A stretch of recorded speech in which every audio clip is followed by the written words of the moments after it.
mga ingredients. Okay mo nang tanong. Okay, ingredients. Raisins,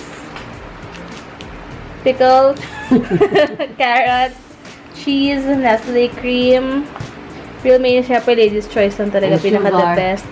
Sugar and chicken. Ako naghimay niyan kanina. Etong noodles na pinakuluan ko lang ng 10 minutes para ano siya, matigas-tigas siya. Yes. Unahin ko na lang itong check-in. Chicken. Maraming chicken, mas masarap. Yes, correct. At muna kasi kukuha tayo. Carrots. Para paglagay na ano, mix na siya. Naglagay na. Mga ano, cream. Ano? Ha? Mga cream-cream na yan. Yan, makakain mo lang tayo ng kanilaw-lilaw yung mata natin. Para ano, colorful. Pickles. Buti ako bumili pickles, buti may pickles pa ako. Raisins. Nagtitira ako, paborito ko ito. Ayan. Ay, naku, yung gatas na malapot pala, wala pa. Kailangan ng may gatas. Malapot.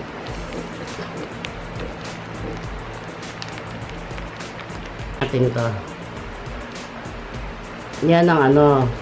Yan ang nagpapasarap sa Macaroni. sa salad. Itong Nestle cream.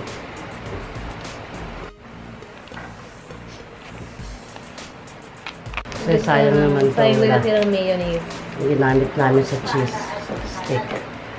Buko salad daw pa sabi ni AJ.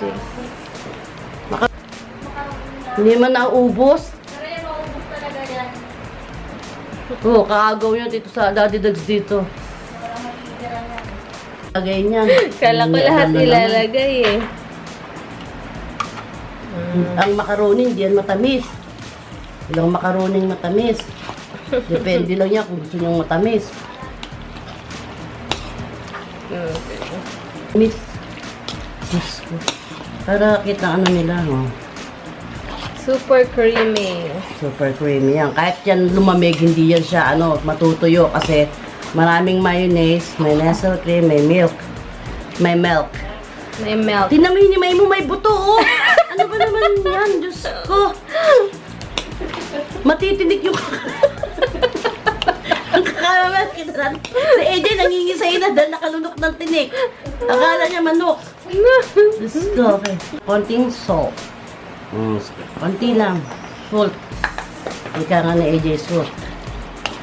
Halo ulit. Ang sarap na dahil. Daming chicken. Yung cheese daw, pagkakain na lang daw, tsaka Oo. na lang daw ilagay kasi baka masira. Kasi ang cheese madaling makasira. So pagkakain na lang, tsaka na lang sila maglagay ng cheese. Kasi madaling makasira ng salad ang cheese.